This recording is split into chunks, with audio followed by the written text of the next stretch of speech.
Hey, welcome back to another episode of the She's Making an Impact podcast. I'm your host, Rachel Ngom. Today we're talking about creating digital download products, which I'm so excited for us to dive into. I have brought Christina Scalera on. She is the attorney and founder behind the Contract Shop, which has generated millions with digital download sales. And she's an incredible human being.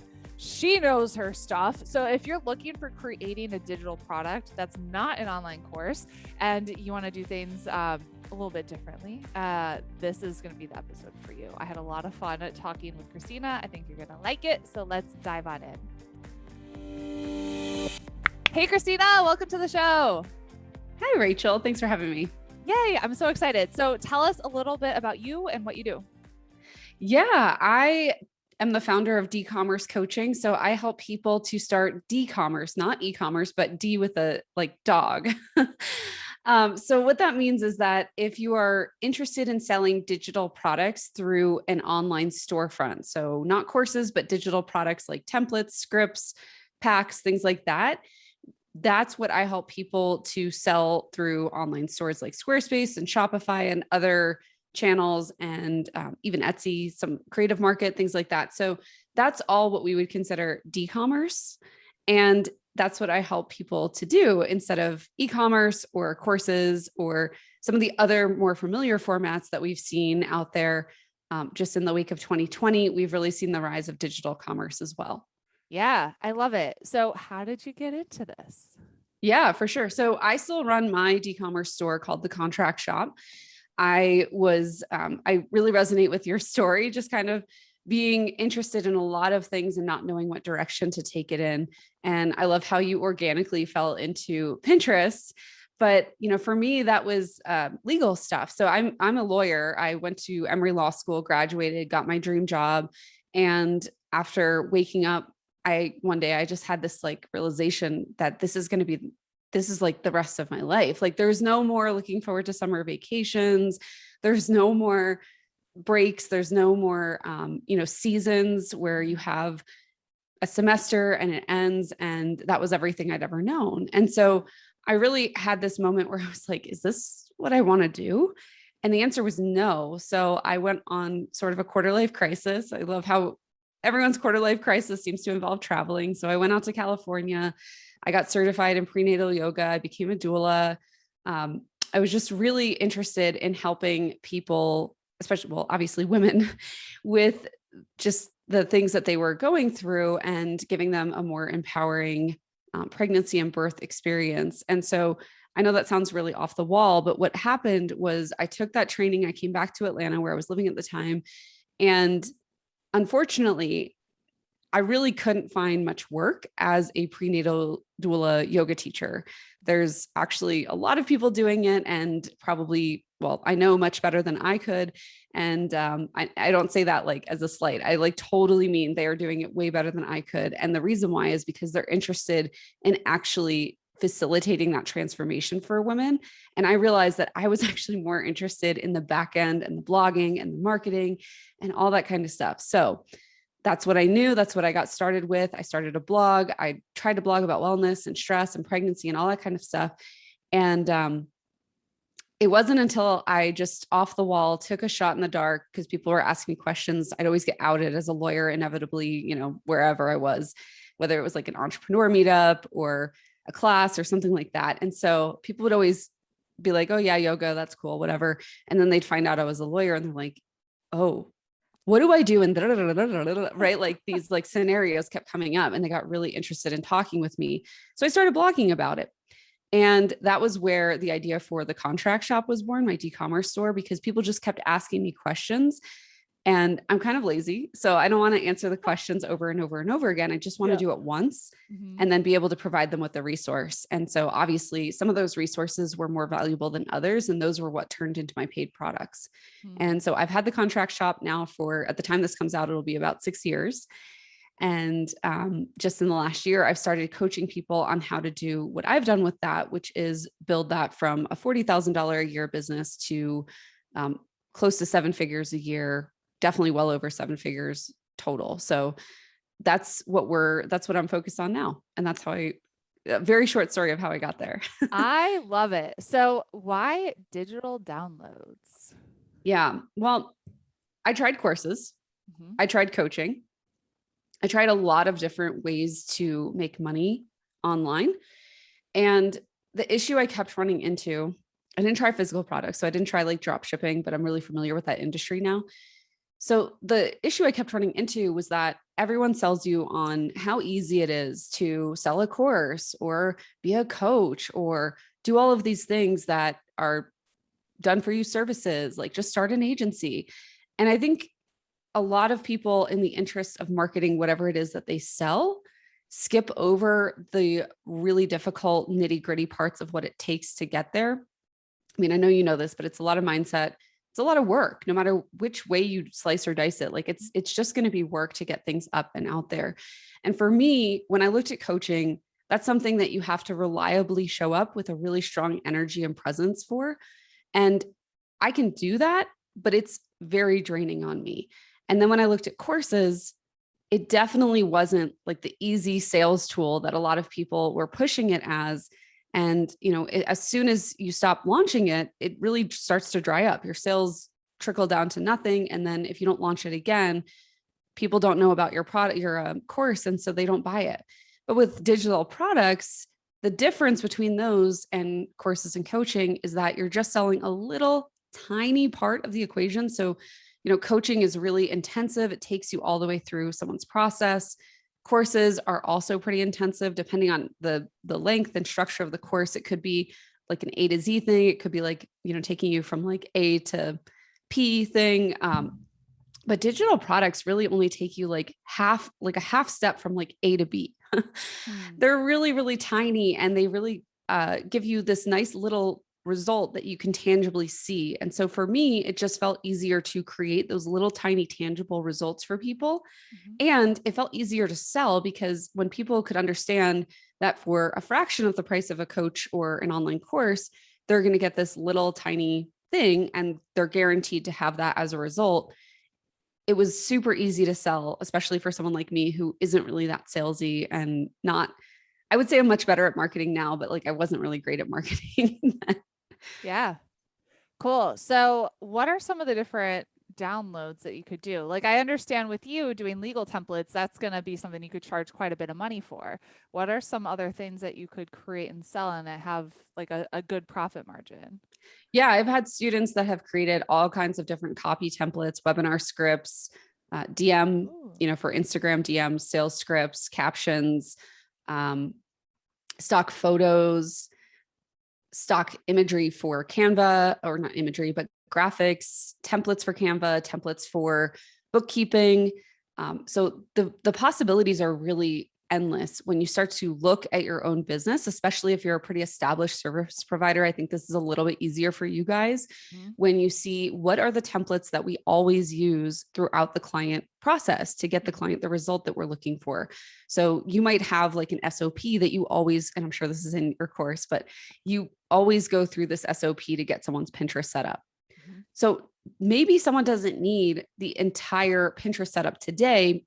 Eventually they will, they'll need your course, but like maybe today they just need that one checklist, that SOP, the standard operating procedure of what your agency does to go through and set that Pinterest account up. So that's like one little tiny piece of the puzzle. Again, we're looking for little half steps between A to B. And that's the half step that they could take today, get a guaranteed result. They know if they've gone through the checklist or not. There's no ambiguity there. And then they show up with what they've purchased from you, and they're really excited and happy about it because they can see that they were able to do it. And if they're not, they see what's left for them and they can apply that when they're ready. I love this. You got my wheel spinning now. I'm thinking of all the different things that we could offer. I'm like, ooh, this could be fun.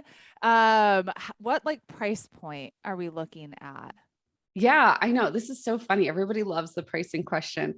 I really love when people start at a much lower price point than where they want to end up, just because when you start at that lower price point, essentially what you're doing is selling to beta testers without calling it a beta.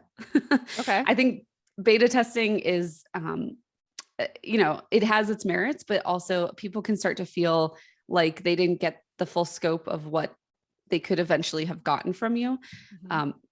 a lot of people don't like the term anymore. They don't like being the guinea pig for entrepreneurs. And we've kind of gotten bristly about that. So when you are selling it at a lower price point, you don't have to call it beta, but essentially what you're doing is a beta test to see, will it sell? Who's going to buy it? Who is this helping? Are they willing to spend this much? Are they willing to spend $10 more? So I like starting somewhere between $30 and $50 for a little tiny template. And again, we need to look at what the cost of the result that you're providing for them is. So for example, my templates help replace a lawyer. That's several thousands of dollars, and they're getting it for about a tenth of the cost. I think anytime you're looking at pricing stuff, that's a really good rule of thumb. It's just like 10x the value, or excuse me, look at what the value is and then divide that by 10, and that will be your price. So that might be a good place for some people to start. And if you're feeling like you want to start a little bit lower because you're not as confident about pricing your products or your audience or something like that yet, definitely do that, because it's way easier to raise a price on someone than it is to price something too high and then notice that people aren't buying it. And then you have to drop the price, and then the people who bought it are upset.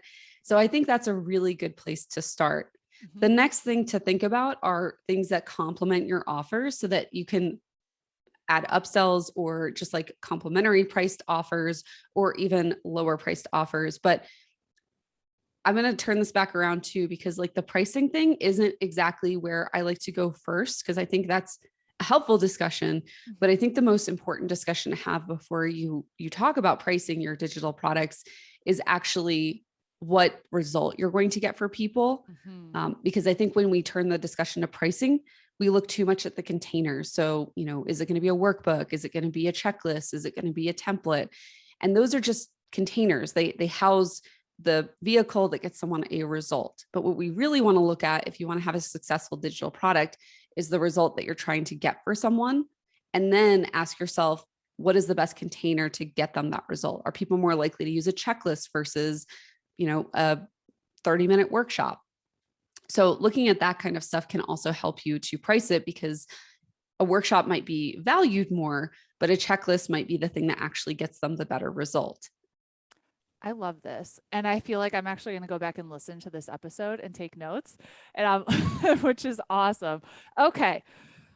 Do you have examples of some of your students so we could look and see like different things that they did? Because I know I love getting like just seeing and getting like the inspiration of what we could create. For sure. So Danby Shin is one of my clients, and she has it's just her name, danbyshin.com, I believe. And she has her shop up and running, and she's got lots of different templates and things in there for people. She originally was a web designer for health coaches. Okay. And so she has a lot of products in there about how to get their health coaching business set up. So copywriting templates, graphic design templates.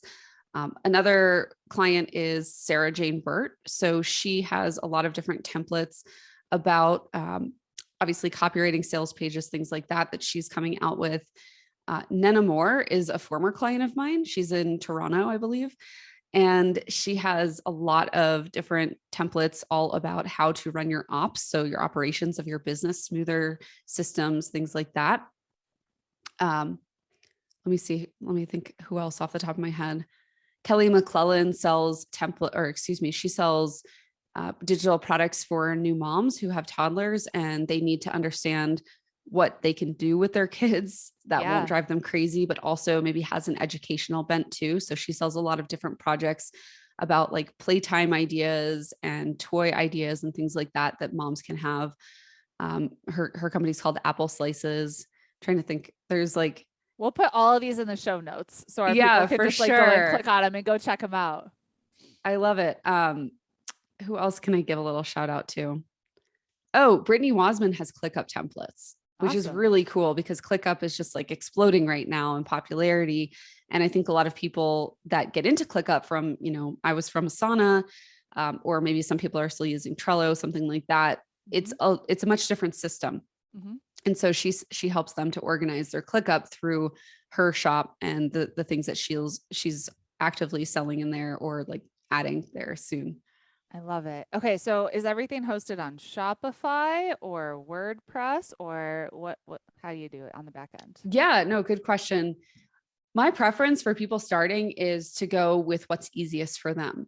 For some people, that looks like Etsy. I know Kelly was on Teachers Pay Teachers originally, and I think she's moved some of it to a Shopify store on her own blog, which is a great idea. For anybody that's like, just tell me what to do, I just tell them to get started on Squarespace. That's where I started. It's really easy to get set up. It's very difficult to break. It is incredibly reliable, and the products you can get up in less than 30 seconds. You just need a thumbnail, a title, a price, a small description, and to attach the digital download file. So it's super easy to get that set up on Squarespace. We moved to Shopify in 2017 because it is a lot more robust. It has an entire ecosystem. Shopify is kind of like the Apple of online stores. Like they just make it really easy for you. And then they've also invited a lot of development in there with the different apps and things that aren't so native to the other store platforms. So that's why I always say, start with Shopify when you're ready, or excuse me, start with Squarespace. And then when you're ready, move up to Shopify. Got it. So you mentioned having like a description and a photo. Do you need like a full-on sales page for this, or what does it look like? Yeah, that's a great question. So that's the beauty of online products or digital products, I should say, is that you don't need a whole sales page. It's all about the result that you're getting for someone. And if they want that result, they're going to purchase the product. It's not about selling them on the fact that they need the result, which is typically what we see for course sales pages and coaching programs and things like that. Like they're already sold that they need this result. They already know, when they come to my online store, they already know they need to work with a client and they want to book that client today and not lose them. So they're going to grab a contract template, download that, zip it over to the new client, have them sign it and seal the deal. Same thing with ClickUp. If you're getting ready to launch, you're going to need one of Brittany's templates like immediately so that you have an SOP for launching and you can go through and, instead of taking a whole course on what it takes to launch and what a launch looks like and what kind of social you should be putting out and all that, you could just go through her ClickUp template and check things off as you go. So it's really about getting someone that result, which means that you don't need a huge sales page. In fact, our product description pages were just about a paragraph of text for a very long time. And then we started adding to them as time went on, as we started to get more and more questions. And we wanted to just answer those questions for people up front. Got it. Okay. So things because I was actually kind of snooping on your shop before we got on this interview. So I'm like, okay, you had reviews, you had the description, you had a refund policy. Anything else? The picture? Anything else that you had? Yeah, just the FAQs. FAQs. Okay. And that's all you need. So it doesn't need to be like this long form sales page or anything. No, it's just about getting the product description up. In fact, I sold my first $3,700 of product on pre-sale. So nothing was even made yet.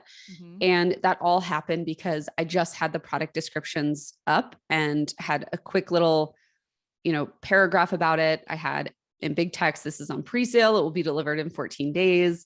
And the title of the product, and just talked a little bit in that paragraph about what they could expect. So you'll be easy, you'll be able to book clients more easily. You'll be able to do this, you'll be able to do that. And they were really sold on the value of it before they even got to the product description page. The product description page was just confirming that it was the right niche for them, really. I love it. How do you drive traffic to all of this? Yeah. So there's 8 different ways that we're constantly driving traffic to our online store. So I'll talk about a couple of like the really fun ones. Obviously, you know about blogging and organic content. Yep. Yeah. So Pinterest, I would consider organic content, not social media. So that is a really, really big driver of traffic to our store. And I think that the value of Pinterest can't be understated. Like we actually quit Pinterest for 2.5 years, and it was the biggest mistake ever, because what we saw were from our analytics, we saw a lot of organic traffic, about 50 to 60% of our traffic was organic traffic. And we thought that was just people searching in Google. We didn't realize that people were finding our Pinterest pins in Google search results, clicking on those. Yes. Isn't that fun?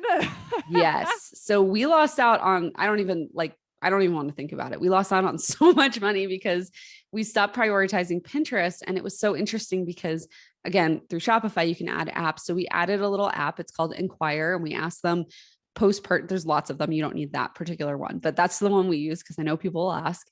And we just asked them where they heard about us. And so we started to see people saying Pinterest, Pinterest, Pinterest. And it was really interesting because we can see where like Shopify pulled the data from, and all the Pinterest ones say Google search next to them. Yep. So that was a huge realization for us, is to realize that where Shopify is shown, and Shopify is great analytics, like that definitely has helped us with our sales, but it's not as specific as, just asking your customers where they're finding out about you, or I'm sure there's like a more like pinpointed way to do Google Analytics that I just am not privy to, but that's one of the best ways that we've driven traffic to the contract shop over time. The next best way, I think, are affiliates. So I had to start with an affiliate program because I couldn't afford Facebook ads. It was just too big of a gamble. It felt like playing Russian roulette. Like, are we going to hit on the thing that finally makes it? And we do Facebook ads. That's a third strategy, but that really came much later because with affiliates, we were able to pay them after they made a sale. With Facebook ads, you have to pay for it before you make the sale and hope you make the money back. You can't guarantee that was it. Exactly. So that was a huge driver of more sales to our store. So I would definitely say organic, affiliates, eventually paid advertising. And there's a couple others that we go into in my simple sustained shop sales system that will cover, like, everything's pretty much free. Some are about public speaking. I actually have a chart in there too about what end of the spectrum do you fall on as far as introverted to extroverted, because some people that are extroverted would rather start at one end of the spectrum and go with these more extroverted visibility strategies. And people like me that are more introverted would rather start at the opposite end of the spectrum and maybe start with like blogging and things that you can do behind the scenes. But I will say at both ends of the spectrum, the number one strategy to drive more traffic to your site is products that get results. So you cannot have a product that sells in a lackluster way and expect these other traffic strategies to build on that. You have to start with a really stellar product. And that's my entire career now with the coaching is like based on teaching people what a great product has. But the first step before you even need to worry about all that is just getting that product out there. Like we were just talking about. Okay.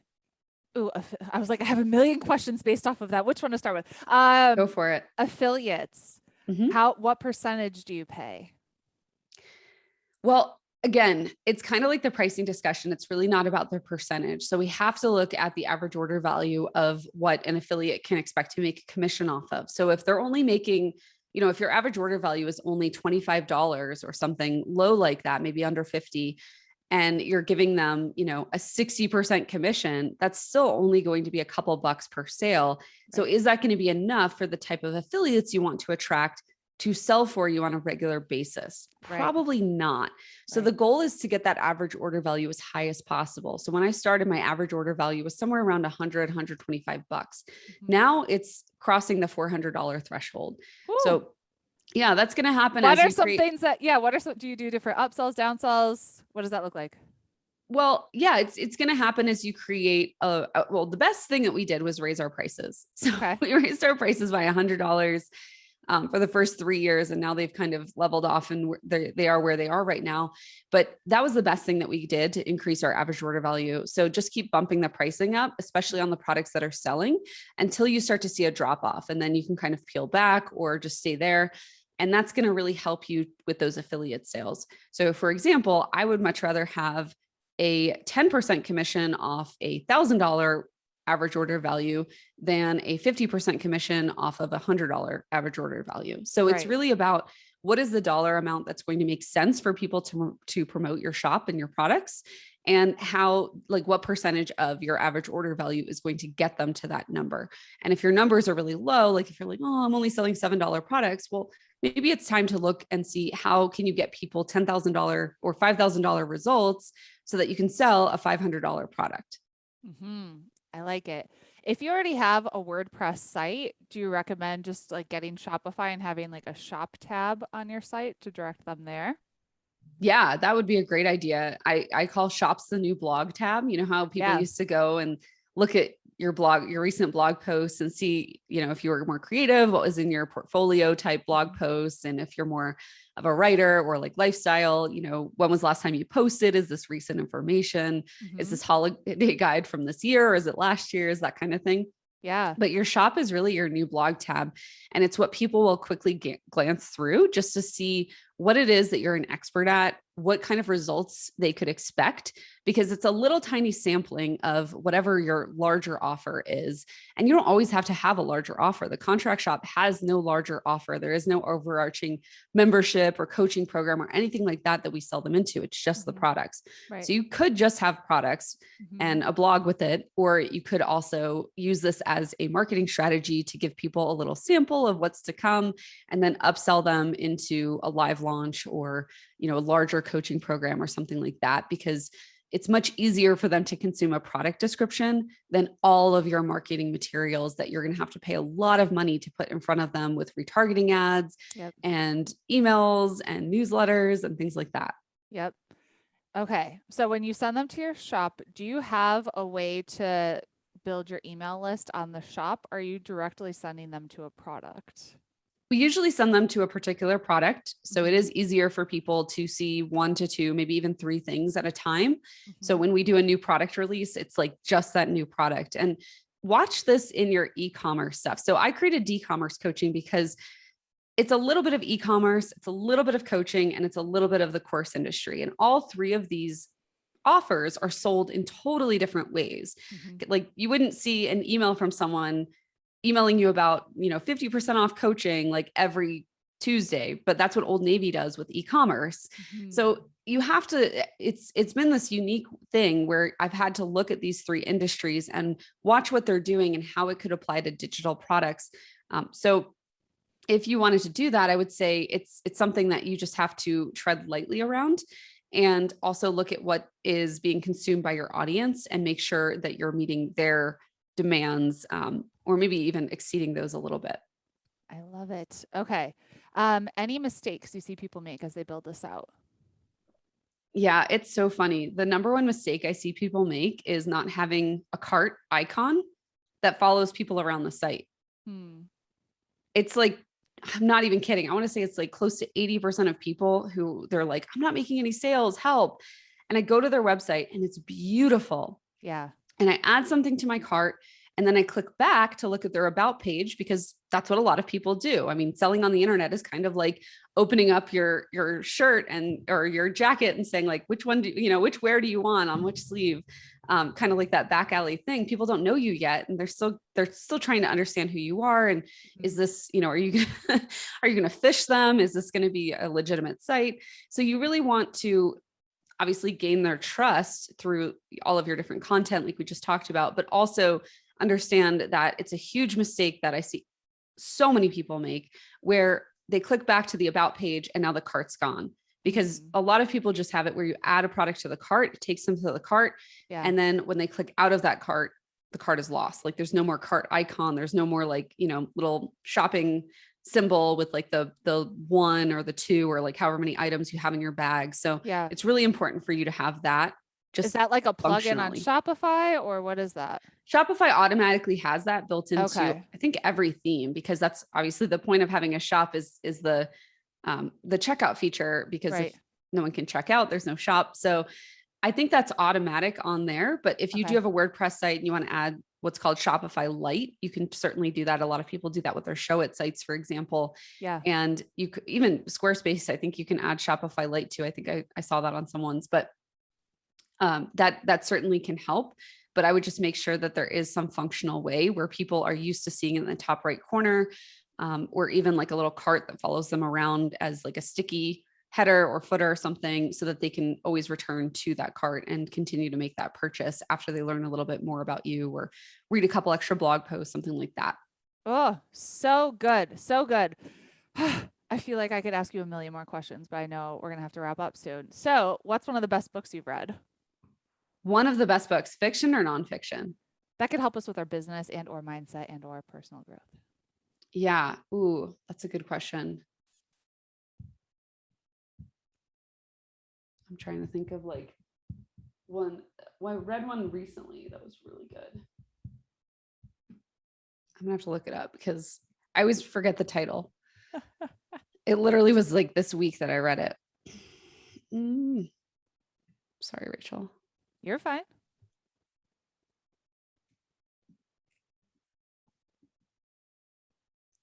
Oh yeah, it was Priya Parker's The Art of Gathering. So that was a really helpful one just to understand how powerful community and the connections in our lives are. So that's one I would recommend. It's really new. Well, I wouldn't say it's really new, but it's relatively new. She's a very upcoming author from what I understand. So probably expect like more books and like a Brene Brown type vibe from her. Yeah. But yeah, that was a good one. I like it. What does it mean to you to make an impact?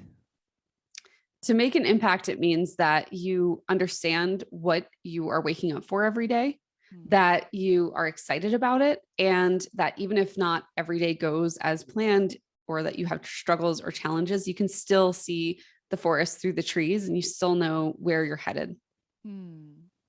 Where can we connect with you? Yeah. So I'm at Christina Scalera everywhere on Instagram, my website. That's where you can learn about how to build your own digital download products. We have a guide that walks you through that. We have a webinar that walks you through that. So whatever is your learning style, because I'm really sensitive to the fact that some people are more auditory learners. Some people are more, visual, or some people like actually have to do it by mapping it out. So whatever works for you, we have a resource for you there, plus lots of great YouTube videos that will walk you through all of the things that we talked about here in depth.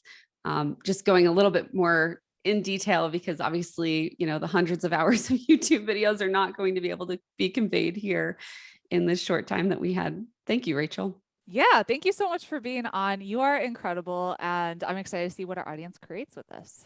Yeah, me too. I would love it if they would tag me in anything that they're thinking about, or just anything, so that I could see it and share it and understand where they're at. If they want to ask me questions, I'm an open book on Instagram. So that's a great place just to start a conversation and say hello. Yes. Tag Christina, tag me at She's Making an Impact on Instagram, and we're going to help you guys build out some awesome digital products. Cool. Well, thank you so much, Christina, for being on the show. I appreciate you and your time. So thank you for being here. Thank you, Rachel.